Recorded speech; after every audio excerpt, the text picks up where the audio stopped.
पाकिस्तानी नागरिकों पर भारत ने बड़ा एक्शन लिया है। बड़ी खबर आ रही है, गृह मंत्री ने सभी राज्यों के मुख्यमंत्री को निर्देश दिए हैं। पाकिस्तानी नागरिकों को वापस भेजने के निर्देश दिए गए हैं। बड़ी खबर आपको बता दें, पाकिस्तानी नागरिकों पर भारत का यह बड़ा एक्शन। गृह मंत्री अमित शाह ने सभी राज्यों के मुख्यमंत्री को निर्देश दिए हैं कि पाकिस्तानी नागरिकों को वापस भेज दे। हालांकि सिलसिला शुरू हो चुका है और अब इसको और भी तेजी से जो है पूरा करने की बात की जा रही है। 1 मई तक कोई भी पाकिस्तानी जो है, कोई भी पाकिस्तानी भारत में नहीं रहेगा।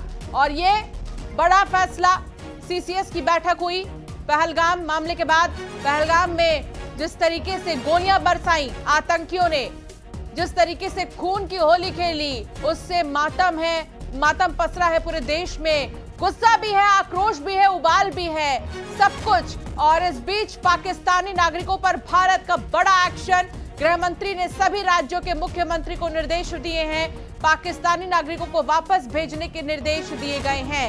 बड़ी खबर आपको बता रही हैं, जल्द से जल्द कहा जा रहा है कि पाकिस्तानी नागरिकों को वापस भेज दिया जाए।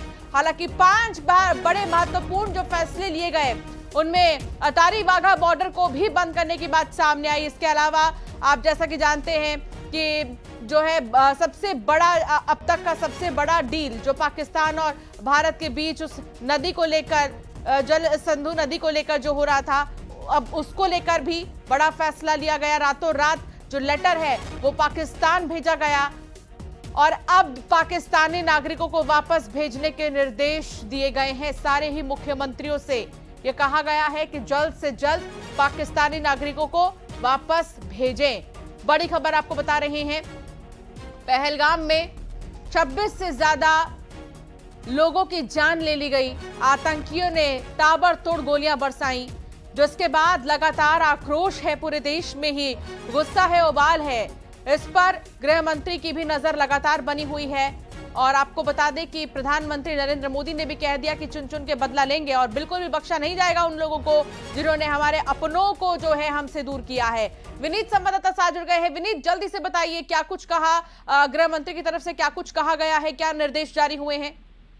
हाँ जी, निश्चित तौर पर मैं आपको बताना चाहूंगा कि जिस तरह से पहलगाम की घटना के बाद जिस तरह की परिस्थिति बनी है और उसके बाद केंद्रीय गृह मंत्री ने जो है उन्होंने एक निर्देश दिए हैं, सभी मुख्यमंत्रियों को निर्देश दिए हैं और वहां पर उन्होंने पाकिस्तानी नागरिकों को वापस भेजने का निर्देश दिया है। साफ तौर पर जिस तरह से घटना घटी है और उसके बाद जिस तरह से सरकार जो है वो एक्शन मोड में है। सरकार जो है, जैसा कि हमने देखा, प्रधानमंत्री नरेंद्र मोदी ने भी आतंकियों को न छोड़ने की बात कही है। केंद्रीय गृह मंत्री जो है वो कश्मीर गए थे, वहां पर उन्होंने लोगों से मुलाकात की थी और वहां उन्होंने पूरी तरह से आश्वासन दिया है कि भारत जो है और भारत सरकार जो है वो पूरी तरह से जवाबी कार्रवाई करेगा। इसी की कड़ी में हमने देखा कि भारत सरकार ने सभी पक्षों के साथ जो है वो बैठकें की है, चाहे वो सर्वदलीय बैठक हो जिसमें सभी दलों के साथ कंसल्टेशन किया गया, इसके साथ ही साथ राजनयिकों के साथ भी कंसल्टेशन किया गया।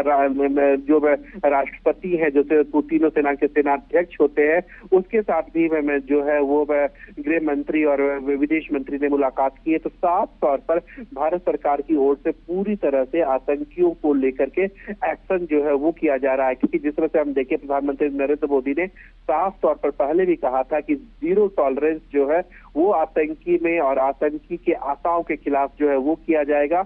और जिस तरह की घटना उन्होंने की है उससे भारत सरकार जो है वो काफी एक्शन मोड में है। और इसी कड़ी में अब हम देख सकते हैं कि केंद्रीय गृह मंत्री ने सभी मुख्यमंत्रियों से बात की है और साफ तौर पर उन्हें निर्देश दिया है कि पाकिस्तानी नागरिक जितने भी हैं उन्हें पूरी तरह से वापस भेजा जाए। जी बिल्कुल। और अब ये 1 मई तक का भी शायद समय दिया गया है कि जल्द से जल्द इस पर जो है काम करे सरकारें। और अब गृह मंत्रालय की तरफ से भी, गृह मंत्री की तरफ से कह दिया गया राज्यों के मुख्यमंत्रियों को कि इस निर्देश के तहत जल्द से जल्द पाकिस्तानी नागरिकों पर एक्शन ले और उन्हें वापस भेजे। बहुत शुक्रिया विनीत जानकारी साझा करने के लिए। पहलगाम आतंकी हमले में रायपुर के दिनेश मिरानिया की मौत हो गई है। दिवंगत परिवार से ओडिशा के डिप्टी मुख्यमंत्री कनकवर्धन सिंह देव और लगातार जो है मुलाकात का सिलसिला देखने को मिल रहा है। लेकिन इस बीच एक खबर आ रही है।